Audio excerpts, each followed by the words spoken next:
3 words shattered Mark Wilson's world on that rainy October afternoon in 2004. Your son's missing. The police officer's voice echoed in the hallway of their suburban Chicago home as Elizabeth, Mark's wife, collapsed against the staircase. 6-year-old Jamie had vanished from the playground just 3 blocks away. One moment playing on the swings, the next, gone without a trace. No witnesses, no screams, just an abandoned blue jacket lying in the mud. It was too late already. They just didn't know it yet. The Wilson family had been the portrait of middle-class contentment before that day. Mark, a dedicated high school chemistry teacher with a passion for photography, had documented every milestone of Jamie's young life. Elizabeth ran a small bookstore downtown, bringing home new stories for Jamie every Friday night. Their Tudor-style house on Maple Street was filled with laughter, science experiments in the kitchen, and the constant soundtrack of Jamie's toy dinosaurs battling across the living room floor. They were ordinary people, living an ordinary life. That was their first mistake. Jamie had his father's curious blue eyes and his mother's dimpled smile. At 6, he was already reading at a 3rd grade level and could name every dinosaur in his illustrated encyclopedia. He collected rocks, built elaborate Lego structures, and insisted on wearing his favorite Chicago Cubs cap, even in the bathtub. The night before he disappeared, he had asked Mark about black holes at bedtime. "If something goes in, Dad, does it ever come out again?" Mark had kissed his forehead and promised they would look it up together tomorrow. A tomorrow that never came. The first 48 hours after Jamie's disappearance passed in a blur of police interviews, search parties, combing through neighborhood parks, and Elizabeth clutching Jamie's teddy bear so tightly her knuckles turned white. Mark moved through those days like a ghost, plastering missing posters on every telephone pole, store window, and community bulletin board within a 20-mile radius. Jamie's gap-toothed smile stared back at him from 1,000 photocopies. The media descended like vultures camping outside their home, thrusting microphones into their faces, asking how it felt to lose a child, as if they could possibly understand. "He's not lost," Mark would say, voice cracking. "We're going to find him." But as days stretched into weeks, the weight of silence grew heavier. The initial flood of tips dwindled to a trickle, then nothing substantial at all. The police investigation hit one dead end after another. No ransom demands came. No suspicious persons were identified. The case grew cold even as winter descended upon Chicago, burying the playground where Jamie had last been seen under feet of snow. 6 months after Jamie's disappearance, Elizabeth stopped going into his room. She packed away his dinosaurs in clear plastic bins and closed the door. "We need to learn to live again," she told Mark one night, her voice flat and distant. For Jamie, he wouldn't want us to stop living. But Mark couldn't understand how to live in a world where his son had vanished into thin air. Every child's laughter on the street made him turn. Every blonde-haired boy in a crowd sent his heart racing. The weight of absence was crushing him slowly, day by day. It was already too late. The life they knew had disappeared with Jamie. The Wilson marriage became another casualty of the tragedy. The silence between them grew until it was a living thing, occupying the spaces where conversations used to flow. They moved around each other like strangers, sharing a haunted house, bound by grief but unable to bridge the chasm it had carved between them. Elizabeth threw herself into expanding the bookstore, staying late into the evenings, avoiding the empty bedroom upstairs. Mark took a leave of absence from teaching, unable to face classrooms of children who reminded him of all he had lost.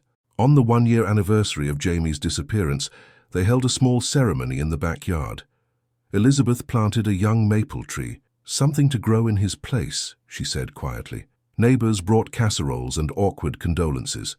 The detective assigned to Jamie's case stopped by, his face grave as he admitted there were no new leads. The investigation wasn't closed, he assured them, but it had been moved to the cold case files. Resources were limited. Other children had gone missing. The unspoken message hung in the air like a guillotine. It might be time to accept that Jamie was gone forever. Mark couldn't accept it. He wouldn't. While Elizabeth sought closure, Mark dove deeper into the search. He converted their basement into an investigation room, with maps marking every reported sighting, timelines stretching across walls, and boxes of files the police had shared with him. He joined online communities of parents whose children had disappeared, absorbing their stories, their techniques, their warnings. He took courses in investigation methods, He learned to follow digital trails. He became a ghost hunter of sorts, chasing shadows of his son across the country whenever a tip seemed even remotely credible. "You're destroying yourself," Elizabeth said after he returned from his third cross-country trip, chasing a lead that led nowhere. "And you're destroying what's left of us." "What's left of us?" Mark had laughed bitterly. "There's nothing left if we give up on him." 3 years after Jamie disappeared, Elizabeth asked for a divorce. She moved to Denver to start fresh, sending Mark Christmas cards and occasional emails that grew shorter and less frequent as years passed. She remarried eventually, a kind man who owned a landscaping business. They had a daughter. Mark saw the birth announcement in his email but couldn't bring himself to respond. He remained in the house on Maple Street, unable to leave the last place Jamie had called home. The years passed with cruel indifference. 5 years, 8 years, a decade. The world moved on, as it always does. Jamie's case appeared occasionally on true crime podcasts or anniversary news segments, but no new information ever emerged. The maple tree in the backyard grew taller and stronger, its branches reaching toward a sky that held no answers. Mark's hair turned grey, then silver. His teaching position was filled by someone younger. His investigation room grew dusty, but remained intact, a shrine to absence, a monument to questions without answers. It was already too late. The truth had been buried so deep that no one thought to look anymore. Until the morning Mark's phone rang, 12 years after Jamie disappeared. "Mr. Wilson?" The voice belonged to Detective Ramirez, who had taken over Jamie's cold case 2 years earlier. "There's something you should see." At the police station, Ramirez showed him security camera footage from a gas station in rural Idaho. The timestamp showed it was recorded 3 days earlier. The image was grainy but showed a young man, 18 or 19, with familiar blue eyes and a distinctive way of tilting his head. He was taller, of course, his face more angular, but something in the way he moved. "Is it him?" Ramirez asked quietly. "We can't be sure, but the facial recognition software flagged a 67% match." Mark stared at the frozen image until his eyes burned. "I don't know," he whispered. "I want it to be, but I don't know anymore." After so many false hopes, so many disappointments, he had learned to protect what remained of his heart.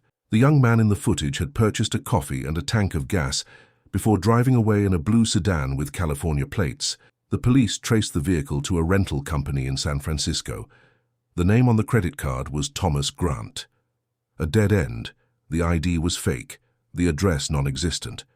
"We'll keep looking," Ramirez promised, "but I need you to prepare yourself, Mr. Wilson. Even if this is Jamie, he's an adult now. He might not be—" She hesitated. "He might not be the same person you remember." Mark nodded numbly, taking the flash drive with the footage. He watched it over and over that night, frame by frame, looking for the ghost of his 6-year-old son in this stranger's face. Was that Jamie's smile when he thanked the cashier? Was that Jamie's habit of rubbing the back of his neck when deep in thought? Or was Mark simply seeing what his broken heart wanted to see? For the next 6 years, Mark lived with that uncertainty. The Idaho sighting led nowhere concrete, but it reopened something in him. A wound, yes, but also a fierce determination. He revitalized his search, this time looking not for a child, but for a young man. He scoured social media, created age progression images with the help of specialists, and distributed them through his networks of searchers and supporters. If Jamie was alive, if he was out there somewhere as an adult, Mark would find him. And then came the day. 18 years, 2 months, and 11 days after Jamie disappeared from that playground. Mark was scrolling through Facebook on a quiet Sunday afternoon, a habit he'd developed years ago when he realized social media might be the key to finding missing persons in the digital age. He belonged to dozens of groups dedicated to cold cases and reconnecting families. Most days, he saw nothing of interest. But that day, an algorithm blessed or cursed him. He still doesn't know which. "People you may know," suggested the sidebar. And there, among strangers' faces, was one that stopped his heart. The profile belonged to someone named James Laurent. The location was listed as Vancouver, Canada. The profile was mostly private, but the public photo showed a young man in his mid-20s with sandy blonde hair and familiar blue eyes, standing on various mountaintops, sitting in coffee shops, living what appeared to be a perfectly normal life. In one photo, James Laurent stood smiling beside a cabin on a lake, a German shepherd at his feet, and a woman with dark, curly hair beside him, her hand resting on his shoulder. It was already too late. 18 years too late. With trembling hands, Mark sent a friend request, then a message. "Do I know you? You look very familiar." Casual, non-threatening. He had learned over the years not to lead with accusations or emotional pleas. The reply came 3 days later. "Sorry, I don't think we've met. I have one of those faces people think they recognize." Mark stared at those words for hours, reading between the lines, looking for any hint, any clue. He sent another message.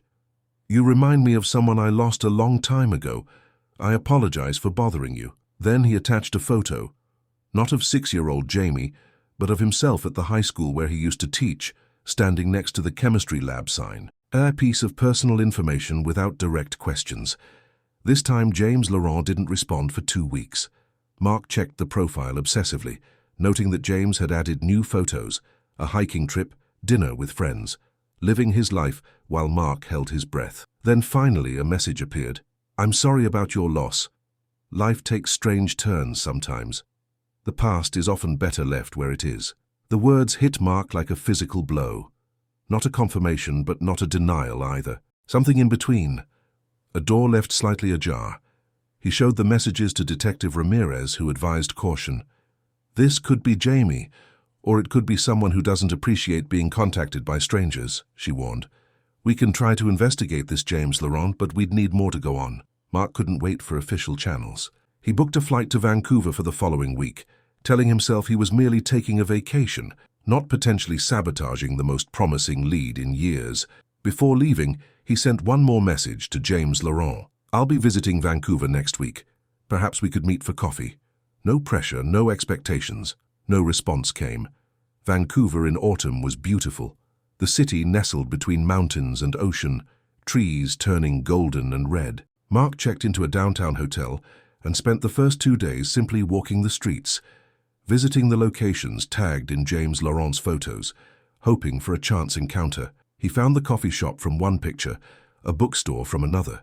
In each place he ordered something small and sat watching the door, his heart jumping whenever someone matching James's description entered. But the city was full of young men with sandy hair and blue eyes, none of them his son. On the 3rd day he received a notification on Facebook. James Laurent had sent a message, "Queen Elizabeth Park, Japanese Garden, tomorrow at 2 p.m, come alone." Mark barely slept that night. In the morning he found himself standing before the mirror, wondering what Jamie would see when they met. A broken old man, a desperate father, a stranger. He chose his clothes carefully, not too formal, nothing that screamed, "I've been searching for you for 18 years. Just a grey sweater and jeans, comfortable shoes. He arrived at the Japanese Garden an hour early, his stomach in knots, and waited on a bench surrounded by carefully pruned trees and a pond filled with koi fish. At precisely 2 p.m, a man entered the garden. He was alone, wearing a blue jacket with a baseball cap pulled low over his eyes. He spotted Mark immediately and hesitated, hands in his pockets, shoulders tense. For a moment, Mark thought he might turn and leave. Instead, he walked slowly to the bench and sat down, leaving a careful distance between them. "Mr. Wilson," he said, not a question, but an acknowledgement. Mark couldn't speak. Up close, there was no doubt. The eyes were the same, though they now held secrets and caution where once there had been only childhood wonder. The cleft in his chin, the way his right eyebrow arched slightly higher than his left.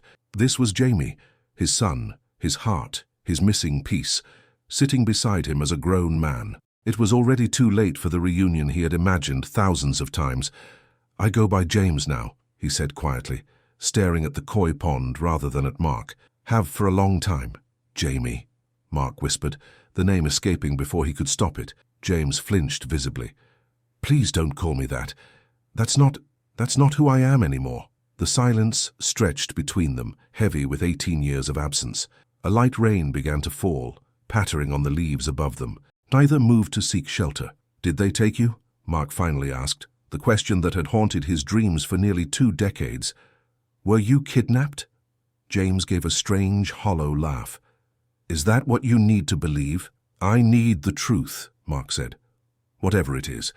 I've lived with not knowing for 18 years. James turned to look at him then, his expression unreadable. "The truth," he repeated, as if tasting something bitter. The truth is that 6-year-old boys don't plan disappearances. The truth is complicated. Help me understand, Mark pleaded. You remember Mrs. Abernathy? James asked suddenly. Mark frowned, trying to place the name. Your first-grade teacher? James nodded. She noticed things, the bruises on my arms, the way I flinched when adults raised their voices, how I never wanted to go home on Fridays. What are you talking about? Mark asked, genuinely confused. You loved coming home. We had pizza and movie nights on Fridays. Not those Fridays, James said quietly. The Fridays when Mom would be at her book club and you'd had a few too many beers. The Fridays when nothing I did was right and everything made you angry. The words hit Mark like ice water. Jamie, I never hurt you. You don't remember, James said flatly. But I do. I remember everything. No, Mark shook his head vehemently. That's not true. We were happy. You were happy. Children are good at pretending, James replied. At hiding, at making their parents believe what they want to believe. Mark's mind raced through memories of Jamie's childhood, searching for evidence of what his son was claiming. There had been difficult times, of course. After Mark's father died, he had gone through a dark period. He drank more than he should have. There were arguments with Elizabeth, but he had never, ever harmed Jamie. Had he? Mrs. Abernathy reported her concerns, James continued, his voice distant and clinical, as if telling someone else's story. But nothing happened. You were respected in the community. A teacher. No one wanted to believe it. Because it wasn't true, Mark insisted, his hands shaking. James ignored the protest. There was a woman who came to Mom's bookstore. She noticed things too. She gave Mom resources, numbers to call. But Mom was afraid. She loved you.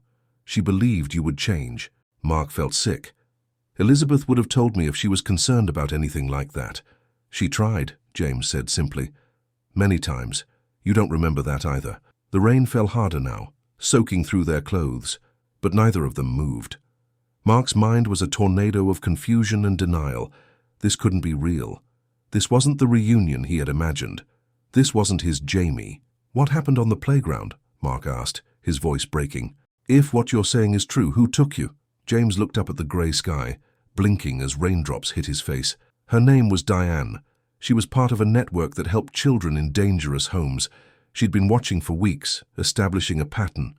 She approached me on the playground, told me she knew about the bad things at home, and asked if I wanted them to stop. And you just went with her? A stranger? Mark couldn't keep the disbelief from his voice. I was 6 and scared, James said simply. She knew things only someone who was trying to help would know. She had pictures of the new home where I would live. She promised I could bring Bluebear. He paused. You remember Bluebear? Mark nodded numbly. Jamie's stuffed bear. The one Elizabeth had clutched during those first awful days of searching. She didn't take Bluebear, Mark said. He was still in your room. A shadow crossed James's face. I forgot him in the rush. I cried for weeks about that. My new family bought me another one, but it wasn't the same. New family, Mark repeated, the words like ash in his mouth. Where did they take you? Idaho first, then Montana. We moved a lot in those early years, always watching over our shoulders. They were afraid you would never stop looking. James glanced at him. They were right about that. The pieces were falling into place now, jagged and wrong. The Idaho sighting 12 years after the disappearance. That had been Jamie, grown into a teenager, passing through his old hiding place. When I was 16, we settled in Canada. New identities, more permanent this time. I finished high school in Vancouver, went to college, studied environmental science. A hint of pride crept into his voice. I work for a conservation non-profit now. I help protect wild spaces. You have a good life, Mark said softly. A statement rather than a question. James nodded. I have people who love me. A partner. Her name is Sophie. We're expecting a baby in March. I'm going to be a grandfather, Mark whispered, the realization both beautiful and devastating. No, James said firmly, meeting his eyes. You're not. That's not how this works. It was already too late. Too late to undo the past. Too late to reclaim what was lost. Why did you agree to meet me? Mark asked. After all this time, why now? James was quiet for a long moment, considering the question. Closure, maybe. For both of us. And, he hesitated, I wanted to see if you had changed. If you ever understood what happened. I didn't hurt you, Mark insisted, but his voice lacked conviction now. The seeds of doubt had been planted, taking root in fertile ground.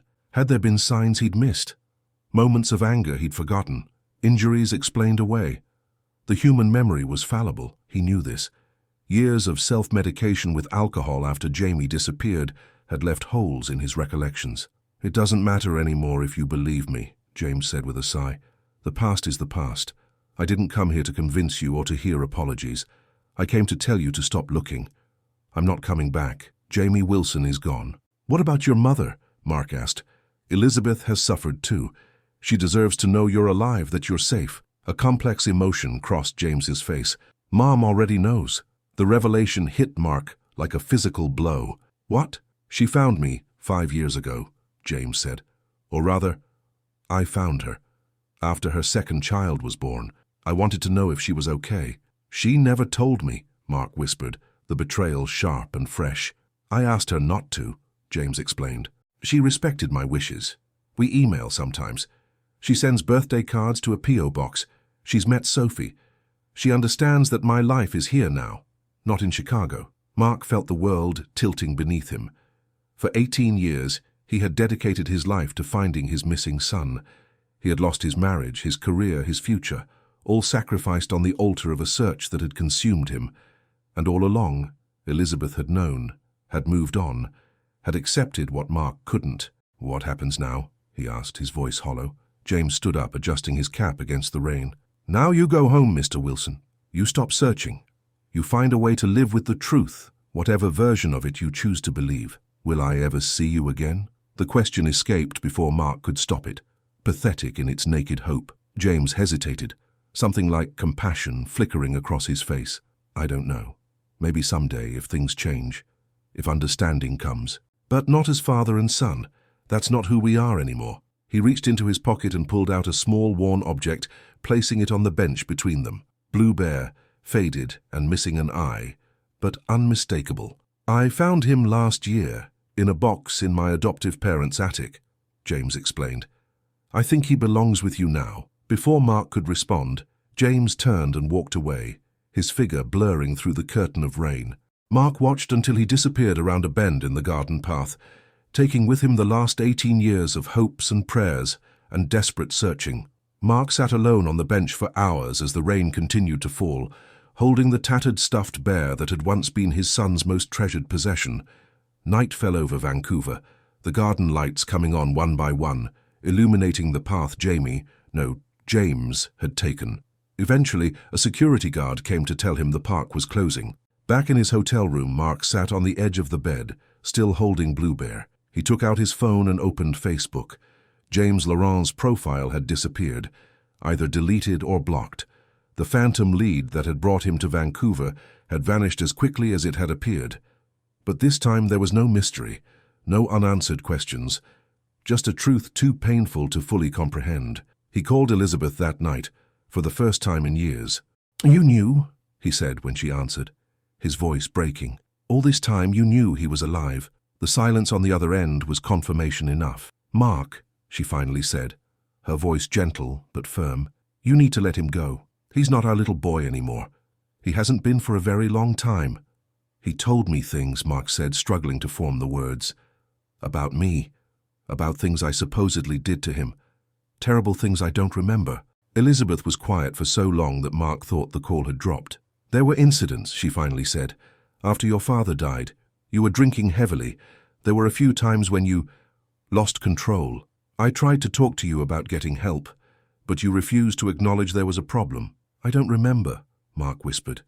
"God help me, Elizabeth. I don't remember hurting him." "The mind protects itself," she said simply, "and it was a long time ago." "Did you know?" he demanded, suddenly angry.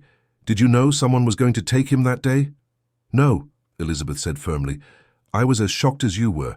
I spent years blaming myself for not seeing the signs, for not getting him away from the situation. When he found me, when I knew he was safe and happy, it was like being able to breathe again after 18 years underwater. Why didn't you tell me?" "He asked me not to," Elizabeth said, "and I respected that. He's an adult, Mark. He has the right to choose who is in his life. I dedicated my life to finding him," Mark said, the bitterness rising in his throat. "I gave up everything." "I know," Elizabeth said softly, "and I'm sorry." But Mark, even if you had found him sooner, the outcome would have been the same. He doesn't want to be found. He doesn't want to come back. He has his own life now. It was already too late. It had been too late from the moment Jamie disappeared from that playground. Mark flew home the next day, carrying Blue Bear in his carry-on bag. The house on Maple Street seemed emptier than ever, the investigation room in the basement a monument to wasted years and misplaced hope. He stood in the doorway, looking at the maps and timelines and photographs that had consumed his life for nearly 2 decades. Then he began to take them down, one by one, until the walls were bare. In Jamie's room, preserved like a museum all these years, he placed Blue Bear on the pillow and sat on the edge of the bed. The dinosaur sheets were faded. The model solar system hanging from the ceiling was coated with dust. This room had been frozen in time, waiting for a return that would never come. "I'm sorry," he whispered to the empty room, to the ghost of a 6-year-old boy who now existed only in his memories. "If I hurt you, if I scared you, I'm so sorry." There was no answer, of course, just the silence that had been his companion for 18 years. The following week, Mark called a local charity that helped families in need.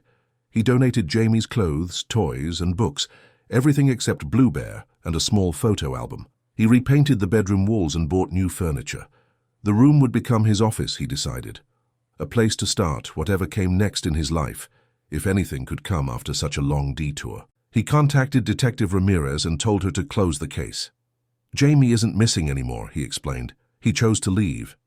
He didn't share the full story. Some truths were too personal, too painful for official reports. The nightmares began shortly after he returned from Vancouver. In them, he saw himself through Jamie's eyes, towering, angry, terrifying. He would wake up gasping, sweat-soaked and trembling, unable to distinguish memory from dream, truth from suggestion. Had he really been the monster his son described? Or had the people who took Jamie planted those ideas, justifying their actions by demonizing the father left behind? Mark would never know for certain. The not knowing became another kind of prison, different from the one he had lived in for 18 years, but no less confining. Months passed. Mark sold the house on Maple Street finally, moving to a small apartment closer to the lake. He volunteered at a literacy program, teaching adults to read. He joined a support group for parents of estranged children. He started therapy, confronting the gaps in his memory, the possibility that he had been both victim and perpetrator in his own tragedy. On what would have been Jamie's 25th birthday, Mark sat on a bench by the lake, watching families with young children playing on the nearby playground. A familiar ache filled his chest, but it was duller now, less raw. His phone buzzed with a text message. Unknown number. "Sophie had the baby last night. A girl. 7 Libis 2 hours. Everyone healthy." There was no name, no return address, just a statement of fact. A small bridge extended across an ocean of pain and loss. Mark's eyes filled with tears as he typed a response. "Congratulations. Thank you for letting me know." He waited, watching the typing indicator appear and disappear several times. Finally, a response came. "Her middle name is Elizabeth. Her first name is Hope." Mark stared at the message until the screen went dark. Then he looked up at the vast blue sky, the same sky that stretched all the way to Vancouver, over the home where his granddaughter now slept in her father's arms. A father who had once been his son, a son who was lost and found and lost again. It was too late for the family they might have been, but perhaps it wasn't too late for something new to grow in its place. Something small and fragile and true. Mark typed one more message before putting his phone away. Hope is a beautiful name. There was no response, but he hadn't expected one. It was enough to know that somewhere life was continuing, that from tragedy something precious had emerged, that even after 18 years of darkness, light could still find its way through. As he walked home along the lakeshore, Mark thought about the question Jamie had asked him the night before he disappeared. "If something goes in a black hole, Dad, does it ever come out again?" He finally had an answer, though it had come too late. No, not as it was before, but as something different, something transformed, something new. It was already too late for the family they had been, but perhaps it wasn't too late to find peace in the truth, however painful. Perhaps it wasn't too late to forgive others and eventually himself. Mark looked out over the water, where the setting sun painted the waves in shades of gold and orange. For the first time in 18 years, he felt the crushing weight of searching begin to lift. His son wasn't missing anymore. He wasn't coming home, but he was alive, somewhere under the same sky, creating a life, becoming a father himself. Some questions had been answered, others never would be, but Mark was finally ready to stop searching and start living whatever life remained to him, a life after loss, after revelation, after acceptance. It was already too late for so many things, but for healing, for forgiveness, for a different kind of hope. Perhaps it wasn't too late after all.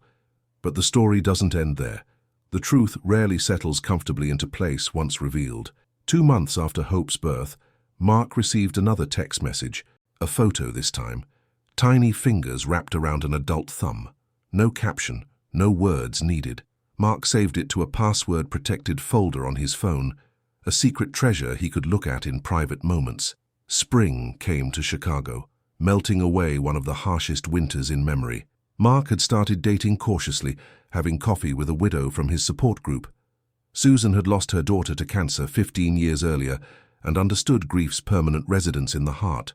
They moved slowly, carefully, neither wanting to replace what was lost but both recognizing the human need for connection. "Have you told her about Jamie?"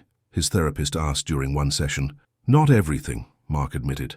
"Just that my son and I are estranged, that it's complicated, and the rest, the possibility that you might have—" "No," Mark interrupted. "I haven't told anyone else about that. I still don't know what to believe myself." The therapist nodded. "Memory is unreliable, especially when alcohol is involved, but perception creates reality, Mark. Whether you remember hurting Jamie or not, his experience was real to him." "I know," Mark whispered. "That's what haunts me the most." In late May, Mark's phone rang with a Canadian number he didn't recognize. His heart raced as he answered. "Hello, Mark?" A woman's voice, unfamiliar but warm. "My name is Sophie. I'm James's partner." Mark sat down heavily on the nearest chair. "Sophie," he repeated. "Is everything all right? Is James okay?" "He's fine," she assured him quickly. "We're all fine. I'm calling because—" She hesitated. "This isn't easy, but I think it's important. James doesn't know I'm calling you." "I don't understand." Sophie sighed. "Since Hope was born, he's been having nightmares, panic attacks sometimes. He won't talk about it, but I hear him call out in his sleep. Sometimes he calls for his mother. Sometimes he calls for you." Mark closed his eyes, absorbing the impact of her words. "What are you saying?" "I'm saying that becoming a parent has opened something in him," Sophie said carefully. "He's confronting his past in ways he hasn't before. And I think, this is just my opinion, but I think there might be more to his story than he's acknowledged, even to himself." "More to the story," Mark repeated. "Meaning what?" "I've seen the photos of his childhood, the ones his adoptive parents kept." Sophie's voice was gentle but direct. "There are gaps, missing years. And the people who took him, they weren't officially licensed foster parents or social workers. They were part of an underground network, a network that kidnapped children," Mark said bitterly. "A network that believed they were saving children," Sophie corrected. "Whether they were right or wrong in James's case, I don't know. But I do know they operated outside the system, which means there were no home studies, no court hearings, no official investigations of the claims against you." Mark's throat tightened. "Why are you telling me this?" "Because James is struggling. Because he has a daughter now and he's terrified of making the same mistakes he believes his parents made. Because I think he needs to know the whole truth, whatever it is, even if it's complicated." "I don't remember hurting him," Mark said, the familiar refrain hollow even to his own ears. "Maybe you didn't," Sophie suggested quietly. "Or maybe you did, but not in the way he remembers.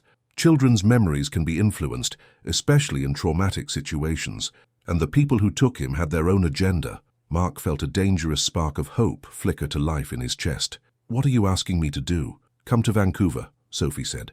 "Meet with a family therapist who specializes in estrangement and trauma. Bring whatever evidence you have from that time, photos, videos, Jamie's medical records.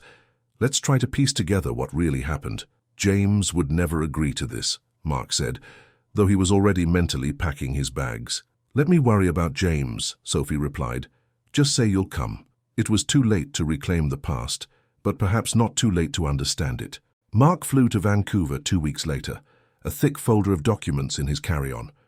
Elizabeth had surprised him by sending Jamie's complete medical records, school reports, and a USB drive containing videos from his early childhood, that Mark had forgotten existed. "For what it's worth," she wrote in her brief note, "I never saw you hit him.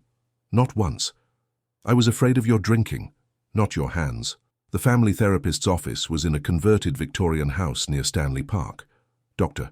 Lillian Chen had grey-streaked black hair and kind eyes behind tortoiseshell glasses.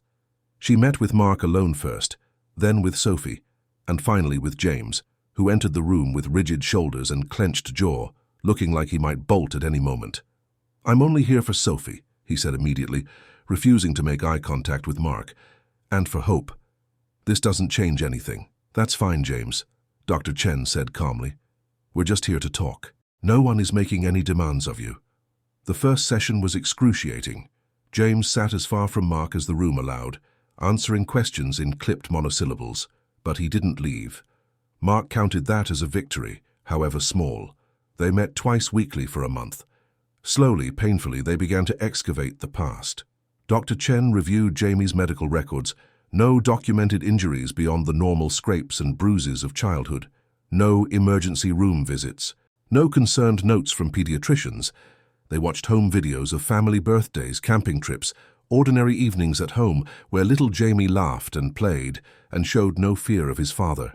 "Memory is complex," Dr. Chen explained in one session, especially childhood memory.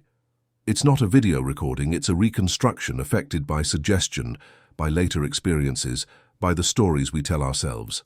"Are you saying I imagined the abuse?" James demanded, anger flashing in his eyes. "I'm saying memory exists on a spectrum of reliability," Dr. Chen replied gently. "And that fear is real, even when what we fear isn't exactly as we remember it." In their fourth week of therapy, they made a breakthrough.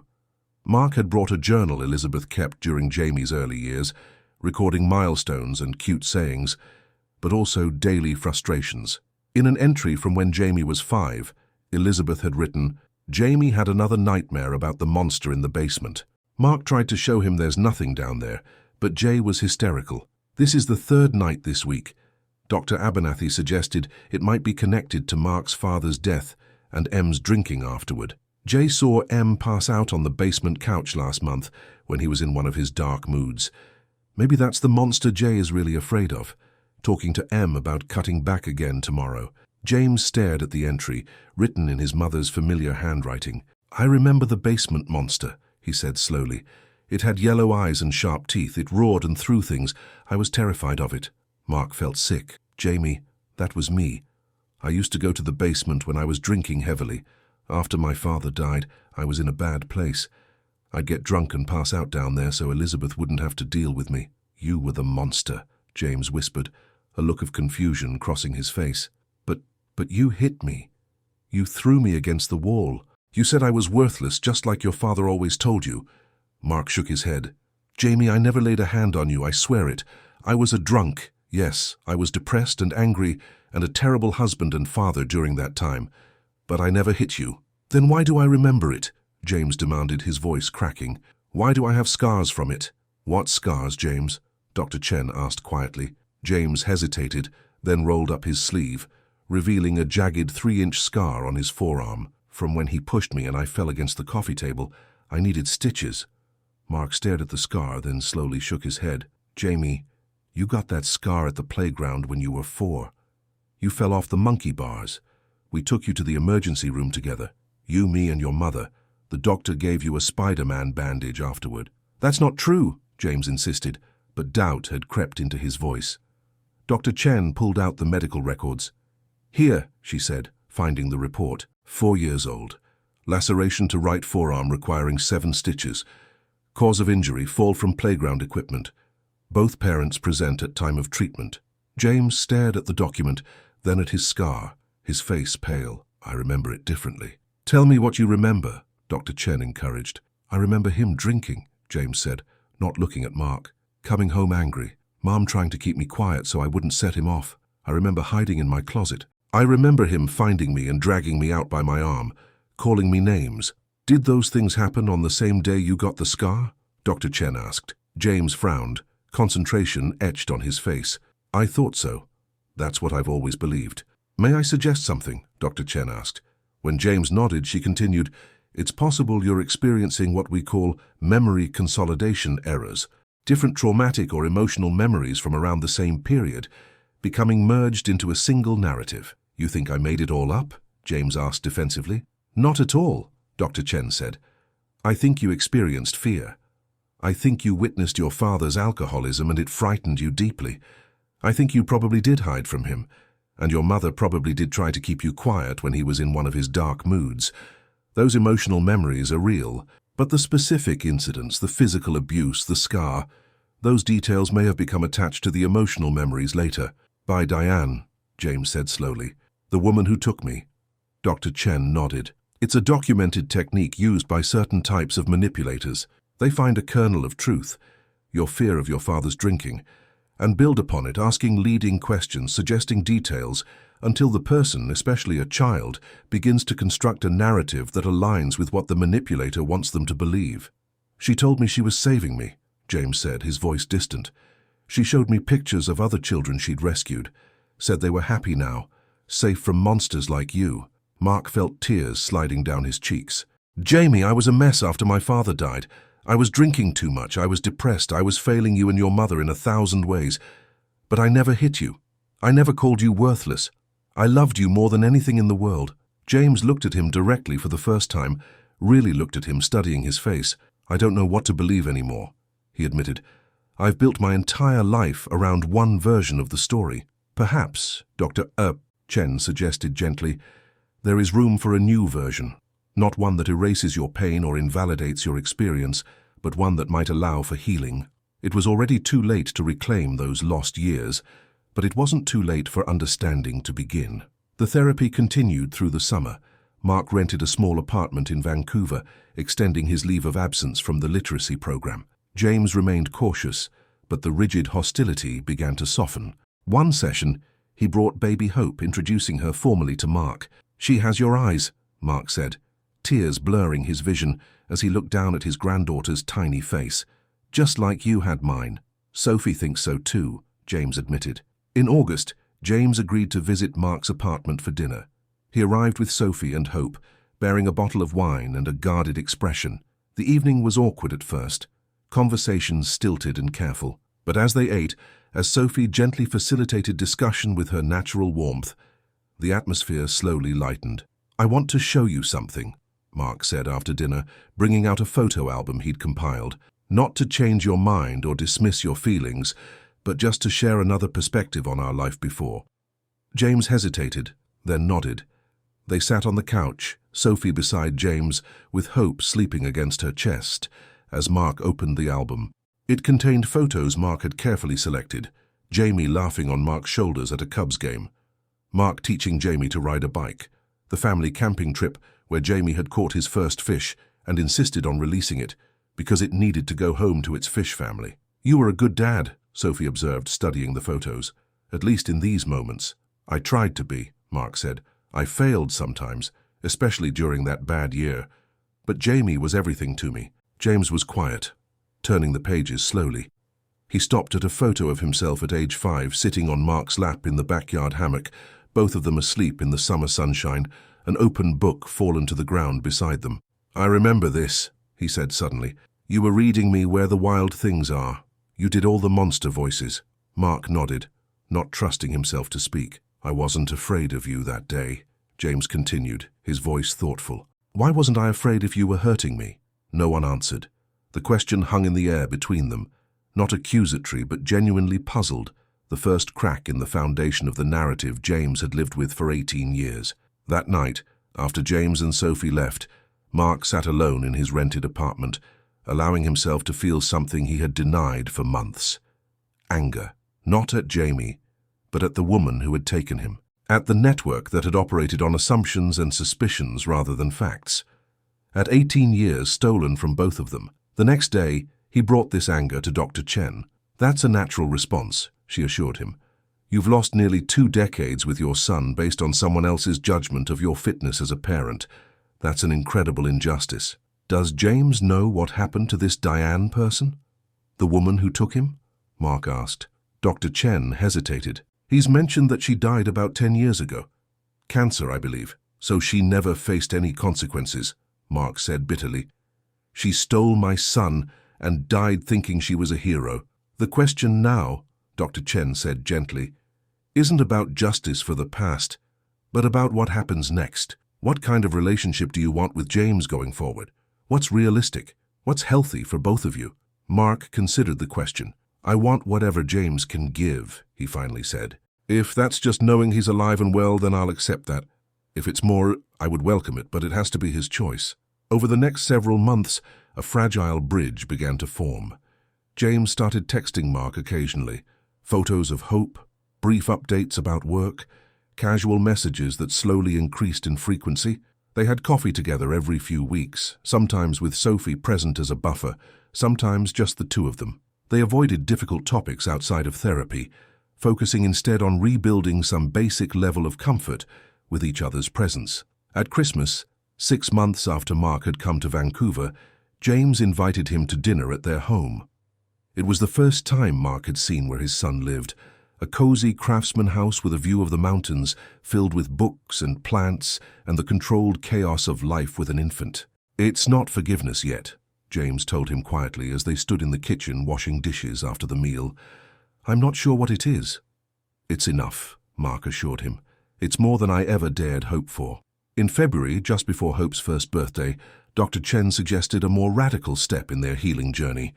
I think it might be beneficial for both of you to go back to Chicago, she proposed during a joint session, to visit the places where your shared history began. Sometimes physical locations can help unlock memories and provide context that's otherwise missing. James immediately shook his head. I can't. You don't have to decide now, Dr. Chen said. Just consider it. Sometimes the things we fear most are the very things that can set us free when we finally face them. It took another 3 months of therapy, of careful relationship building, before James agreed to the trip. By then, Hope was walking, babbling a handful of words, her personality blooming. Mark had extended his stay in Vancouver indefinitely, finding part-time work at a local community college teaching adult literacy. He and Susan maintained a long-distance friendship, but both acknowledged that his focus needed to be on healing with James. They flew to Chicago in late May. James, Sophie, Hope, and Mark. Elizabeth met them at the airport, the first time all 3 of them had been in the same place since Jamie's disappearance. The reunion was tearful and awkward, each of them carrying different wounds from the past 19 years. You look good, Elizabeth told James, touching his face gently. Fatherhood suits you. Thanks for coming, James said. I know this isn't easy. They visited the old house on Maple Street first, now occupied by a young family with 2 small children. The current owners, aware of the unusual circumstances, graciously allowed them to tour the home. James walked through the room slowly, his expression guarded. It's smaller than I remember, he said, in what had been his bedroom. You were smaller then, Mark replied. In the basement, James stopped at the bottom of the stairs, his body tense. This is where the monster lived, he said quietly. Mark nodded. This is where I came when I was drinking, after my father died, when I couldn't handle being around people, even you and your mother. James walked the perimeter of the room slowly, stopping at an old couch the new owners had kept. I remember hiding behind this when you were passed out, he said. Watching to make sure you were still breathing. Mom sent me to check on you. I don't remember that, Mark admitted. I was pretty far gone some of those nights. I was scared of you then, James said. Not because you hurt me, but because you weren't you. You were someone else when you drank, someone unpredictable. I'm sorry, Jamie, Mark said, using his son's childhood name without thinking. James didn't correct him this time. I think, he said slowly, that's the memory that Diane used. The real fear I had of you when you were drinking. She built on that, added to it until I believed the worst. They visited the playground next, the scene of the abduction 19 years earlier. It had been renovated, the old metal equipment replaced with colorful plastic structures, but the basic layout remained the same. Hope toddled happily toward the baby swings, unaware of the significance of this place in her family's history. As Sophie pushed Hope on the swing, James and Mark sat on a bench nearby watching. I remember her now, James said suddenly. Diane. She was younger than I thought. Maybe in her 20s. She had red hair, freckles. She told me she knew I was afraid at home, asked if I wanted to go somewhere safe. And you said yes, Mark said. Not a question, but an acknowledgement. James nodded. I didn't understand what it meant, that I wouldn't see you or Mom again, that my whole life would change. I just knew I was scared sometimes at home, and she promised I wouldn't have to be scared anymore. Were you? Scared, I mean? With your new family? James considered the question. Not in the same way. But there was a different kind of fear, always looking over our shoulders, moving in the middle of the night, new names, new stories, being told never to talk about Chicago or my real parents. He paused. Being told you were looking for me because you wanted to hurt me, not because you loved me. Mark felt the familiar ache in his chest. I never stopped looking, not for a single day. I know that now, James said, and part of me always knew it then, I think. That's why I agreed to meet you that day in Vancouver. I needed to know if what they told me about you was true. And now? What do you believe now? James watched his daughter laughing in the swing, her little legs kicking in delight. I believe you were a flawed father who loved me. I believe I was a scared kid who became a pawn in someone else's crusade. I believe we both lost 19 years we can never get back. He turned to look at Mark. And I believe it's time to stop living in the shadow of what happened here. It was already too late for the childhood they should have shared, but it wasn't too late to begin again. On Hope's first birthday, they gathered in James and Sophie's backyard in Vancouver. Mark, Elizabeth, who flew in for the occasion, Sophie's parents and a few close friends. As Hope smashed her cake with delighted abandon, James stepped up beside Mark, holding a small package. "This is for you," he said, handing it over. Mark unwrapped it carefully. Inside was a framed photo of James, Sophie, and Hope, professionally taken, with an empty space beside it. "Sophie thought we should have a family portrait done," James explained, "with everyone who matters to Hope in it. There's room for you in there if you want to be in it." Mark looked up, vision blurring. "Are you sure?" James nodded, his expression serious but open. "I'm not saying everything's fixed. I'm not saying I can ever be the son you lost or you can be the father I grew up without. But maybe we can be something new to each other, something that acknowledges the past without being trapped by it." "I'd like that," Mark said. "Very much." Later that night, after the party had ended and Hope was asleep, James found Mark on the back porch, looking up at the stars. "I've been thinking about that question I asked you the night before I disappeared," James said, settling into the chair beside him. "About black holes. If something goes in, does it ever come out again?" Mark smiled faintly. "I finally have an answer for you, though it's about 19 years late." "Better late than never," James said. Then, more softly, "Dad." The word hung between them, fragile and new and full of possibility. Mark closed his eyes, letting it wash over him. In that moment, he understood that some journeys have no real ending, only new beginnings disguised as endings. The story of Mark and Jamie had ended on a playground 19 years ago, but perhaps the story of Mark and James was just beginning. It was too late for what might have been, but it wasn't too late for what still could be. Would you have waited 19 years? Would you have recognized the truth if it stood before you? Would you trust in tragedy or in the hidden escape that lies beneath? Some disappearances are not what they seem. Some searches lead to answers we never wanted to find. If this story moved you, if it made you question what you would do in Mark's place, share it with someone who understands the complexities of family bonds. Subscribe for more stories that explore the darkness we sometimes don't want to see and the light that eventually finds its way through. And remember, sometimes what looks like a tragedy from one side is an escape from the other. The truth depends entirely on whose eyes you're looking through.